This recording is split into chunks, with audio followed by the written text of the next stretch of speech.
రుణమాఫీని మాఫీ చేయాలి. బ్యాంకులో అప్పున్న ప్రతి రైతుకి 2 లక్షల రుణమాఫీని మాఫీ చేయాలి. బ్యాంకులో అప్పున్న ప్రతి రైతుకి 2 లక్షల రుణమాఫీని మాఫీ చేయాలి. షరతులతో సంబంధం లేకుండా ప్రతి రైతుకి 2 లక్షల రుణమాఫీని.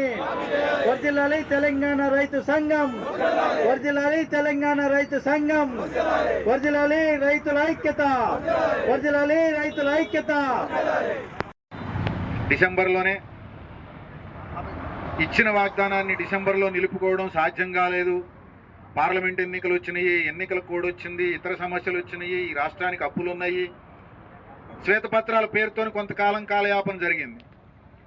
శ్వేతపత్రాలు ఇవ్వాల్సినంత అవసరము ప్రజలకి ఉండొచ్చు, కానీ కాంగ్రెస్ శాసనసభాపక్ష నేతగా ఉన్నటువంటి వారికి, కాంగ్రెస్ శాసనసభ్యులుగా గతంలో ఉన్నవారికి, శాసనసభ్యులకి రాజకీయాల పట్ల, రాష్ట్ర ఆర్థిక పరిస్థితి పట్ల అవగాహన ఉన్నటువంటి వాళ్ళకి ఎవరికైనా తెలుసు ఈ రాష్ట్రం అప్పుల ఊబిలోకి కూరుకొని పోయేటటువంటి పరిస్థితుల్లో గత ప్రభుత్వం వ్యవహరించింది అని చెప్పేసి కొత్తగా తెలుసుకునేది ఏమీ లేదు.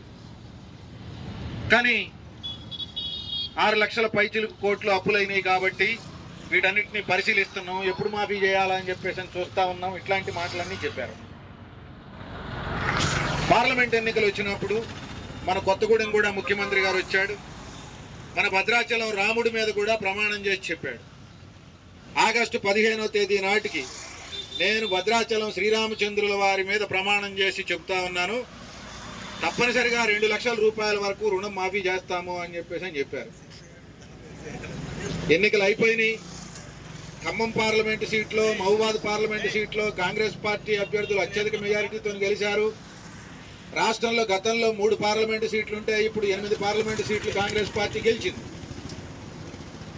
కానీ ఎన్నికలు అయిపోయిన తర్వాత ఈ ప్రభుత్వం ఒక జీవో విడుదల చేసింది, 517 జీవో.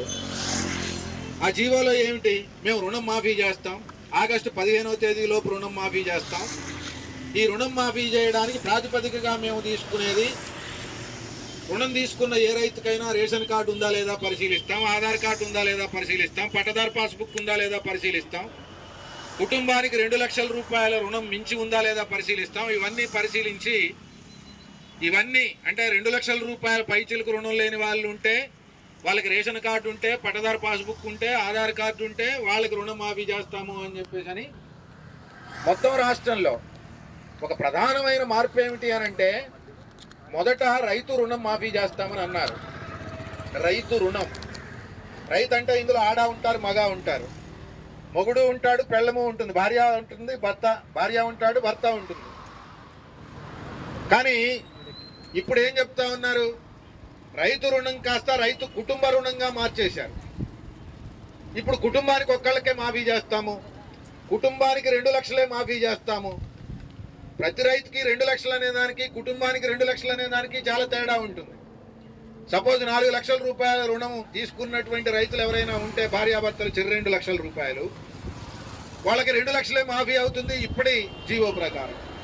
కానీ ప్రభుత్వంలో మొదట ప్రకటించిన ప్రకారం 4 లక్షల రూపాయల రుణం మాఫీ కావాలి, 2 లక్షలే అన్నారు. ఆ 2 లక్షల ప్రకారం ఎంత రుణం మాఫీ చేయాల్సి ఉంటుంది, ఎంత మందికి మాఫీ చేయాలి